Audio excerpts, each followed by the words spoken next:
Republican congressman from the state of Texas, former presidential campaign candidate Ron Paul. He's out with a new book, The School Revolution, a new answer for our broken education system. Harold Ford and Brian Shackman back at the table as well. Congressman, it's always good to see you. Thank you. Just talking about life on the outside. You retired and got busier, it sounds like. Yeah, people say, have you really retired? And I don't think that's a good term. I can say that I've retired from Congress. Right. I've left Congress. You're still working hard. We want to get to your book in just a second, but obviously, given your position on the Fed over the years, I want to ask you about the front page news in almost every newspaper this morning. Fed stays on easy money course. Quantitative easing continues. What's your take? Well, I'm not surprised, but the markets were certainly surprised yesterday. But I think it's a major admission by Bernanke that things aren't good. You know, the fact that he's doing this and all the markets anticipated, well, maybe the economy has improved. He's literally saying we're in bad shape. And yet the markets didn't interpret it that way, because the markets are reflecting just that easy money going into stocks, but it doesn't help those 99%, or at least the large middle class and the poor. It won't help them one bit. They're still going to have trouble getting jobs. But so there's a lot of disconnect here. But I think it was a very, very bad announcement yesterday that the economy is a lot worse off. And I think in time it'll prove to be the case. But aren't we in a situation where if the Fed cut this stimulus money, we might be worse off? Well, it can't get worse. I mean, to continue to destroy a currency is always bad, always bad. It always destroys the middle class, and the wealthy get wealthier. And this is the prediction of Austrian economics for, 100 years. And this is exactly what we're witnessing, those predictions that the wealthy get wealthier and the poor get poorer and the middle class gets wiped out. So, no, all inflation is bad. This idea that the Fed can create money out of thin air to satisfy special interests and the politicians who like to spend money, it always leads to trouble, except on the surface, a lot of people feel good about it. During the bubble phase, a lot of middle-class people felt good about it. They were buying houses. And house prices were going up until the inevitable bust came. The wealthy got bailed out, and the average person lost a job and lost their house. So it's never good, even if you feel good for a while. Right now, only the rich are feeling good, and the poor aren't doing well, and the middle class is getting much poorer. What's the most important thing that can be done in the short term to help raise middle-class incomes, to raise incomes across the board? And what's the most important thing long-term? Government-business combination can be done. The short term is really very tough. If you wanted to say on the short term, if you wanted to intervene and had to intervene, you should have given the money to the poor people, let them pay for their mortgages, don't bail out the rich, which I wouldn't have advised. But on the short term, you could have done that. Long term is the only thing you can do is you have to decide whether you want a few men, maybe women involved in secretly deciding what the interest rate should be. The interest rate, if people don't understand how important the interest rate is, they can't solve this problem. For the middle class or anybody, you have to have savings. You have to have interest rates. That's the message to the business community. But we don't have interest rates other than what is dictated, by a few people. And they're always wrong. They're always wrong, and they always will mislead. And that's why even yesterday is more misleading us on what's really happening. So that artificial manipulation of rates, and we know your opinion about the Federal Reserve, but if you could pull the levers right now, because you can't just go cold turkey, right? I mean, specifically, how would you get to the point where you could adjust it to a more normal assessment of what the rates Well, see, be? the cold turkey argument has merit to it because it would be tough. It would be a real shock to the short-term system. If you the alternative is a calamity like the bankruptcy of a whole country, like a city can go bankrupt, like we see, like a Detroit. So when you're not really comparing, an easing down and a smooth transition or having a really tough thing to cut back. So there is no easy. There's no political answer. It's addiction. The people are addicted to spending. The politicians are addicted. The markets are addicted. And there's no chance that they're going to wean us off. And this is what Bernanke was saying yesterday. And the politicians aren't going to balance a budget next year. Matter of fact, what we have been taught for nearly 100 years is that's stupid to balance a budget. Because what you want to do is you want people to spend money and borrow money and print money. That's the thing that we have been taught they don't for really a long, believe long time. We can go bankrupt. no one really believes it in the populace that we can actually go bankrupt. So it's a reality they don't actually assess when they're looking at the economy because they don't believe it can happen. You're absolutely right, and that's why we're naive, and we've had the blessing of being able to issue the reserve currency of the world. So they're still taking our money. But if that were true, none of us would ever have to work again.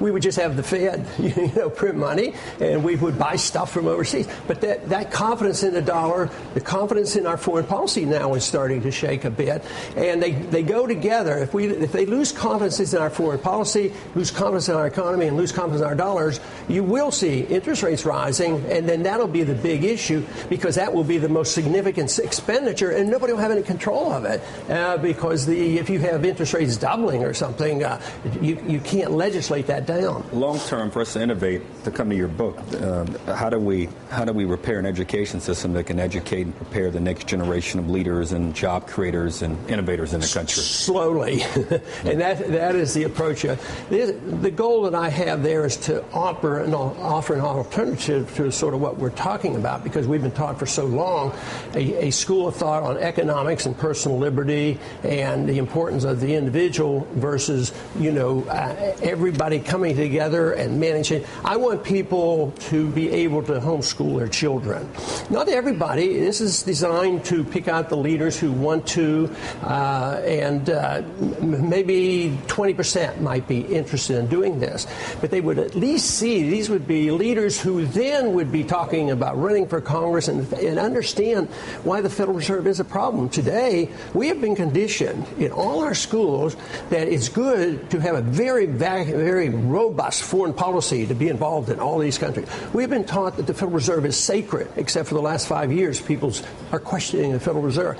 We have been taught that deficits are good and spending is good and borrowing is no problem. But we have to reverse that, and we have to. What's the correlation between homeschooling and getting a better understanding of the Fed? I mean, that's the whole thing is for me. My whole curriculum and everything I talk about is based on the freedom philosophy, which is what I've been talking about for 30 years. But so the education would be quite different. It would be something where young people would learn at their own pace. They would pick, and they would do it over the internet. It wouldn't cost as much, but they're going to be taught different economics. They would have a different perspective on history. For instance, every one of us has been taught that one of our greatest presidents was Woodrow Wilson.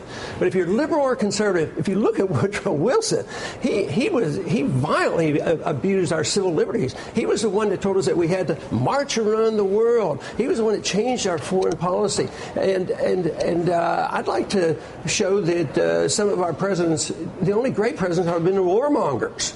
And maybe the people who argued for negotiations might be a better president. So it'll be a different approach, but it'll be upfront. It'll be the freedom philosophy. It'll be based on individual freedom and not a collectivist approach that the federal government runs everything down. Now we're coming up with a core curriculum and just more mandates and more controls. And how do you satisfy people who don't like the textbooks? There's no way you can solve that problem other than the fact offer people other choices. If you want to get to 20% of children being homeschooled, that's going to mean a vast drop in the number of women in the workforce because it is largely women who are doing the homeschooling. A lot of women can't afford to give up their jobs to homeschool their children. A lot of families can't afford that. And do we actually want to be encouraging women not to take part in the workforce because we know how valuable that diversity is? I'm concerned about advocating homeschooling on this level when women are having such a hard time already staying in the workforce. Of course, those are the problems created by what I'm trying to correct, because they have to be in the workforce and they have to work and not take care of kids because of the system that we have, because it's survival for them. So you are absolutely right. There is a choice. Matter of fact, my wife and I are talking about this. Even if the conditions would have been bad in our public school system when we were raising our kids, we probably wouldn't have homeschooled, for various reasons. So it's not going to be for everybody. It's not like you're closing down the schools and everybody's going to be homeschooled. There's going to be choices to be made, and some people will go out of their way for their children. And but I agree with you. It is not going to be easy because we're facing the consequences. I saw an article yesterday of a woman working 2 jobs, and she was living in a shelter. and she couldn't pay her bills because her cost of living goes up much faster than wages. That's another characteristic of this monetary system. So that is a consequence why they have to work. But if people really want to get it done, they can. But I grant you, it will not be easy. But to continue to do what we're doing now, Harold, remember when Washington ever had trouble with their schools, they always thought if we just gave them more money, it would solve it. But the schools that get the most money aren't the best schools at all. Money does not solve this problem. And homeschooling, the kids are really learning, they're excelling, they're getting in college when they're 15 and 16. The costs are less, but there is something you have to invest in, and that is the parents have to decide whether they're going to do it or not. Before I let you go, Congressman, quickly, Nicole Wallace was out here in our last hour touting your son as a presidential candidate. We had a poll out of New Hampshire, a little early, granted, but he's doing well. What conversations have you had with him about running for president? Essentially none, actually. Really? Yeah, when they started talking about the campaign last fall, I said, isn't it a little early? I'm still trying to get all my votes counted. Do you think, though, it's something he aspires to? Oh, I would think so. I mean, he wouldn't be doing what he's doing. But I haven't had a conversation with him, what's your plan? He's been pretty independent. I don't know where he got this independence from. So it was the same way for running with the Senate. It was something he had decided on. I guess my first personal reaction was, that's a big job. But he had sort of anticipated what the Tea Party movement was doing and was able to tap into that. So he surprised me how well he did there. So, no, I think if you look at where he's traveling and which states he's going to, I would think it's on his mind. But actually, I haven't any personal conversations with him. But you think he'll run as a father's instinct? I would think that he's weighing it, and it depends on the circumstances. Sometimes in politics you can get beat up all of a sudden. But no, I'm sure he's weighing it. I think he's doing a very good job. All right, Congressman Ron Paul, thank you very much. The book again, The School Revolution: A New Answer for Our Broken Education System. Good to see you. Thanks for having me.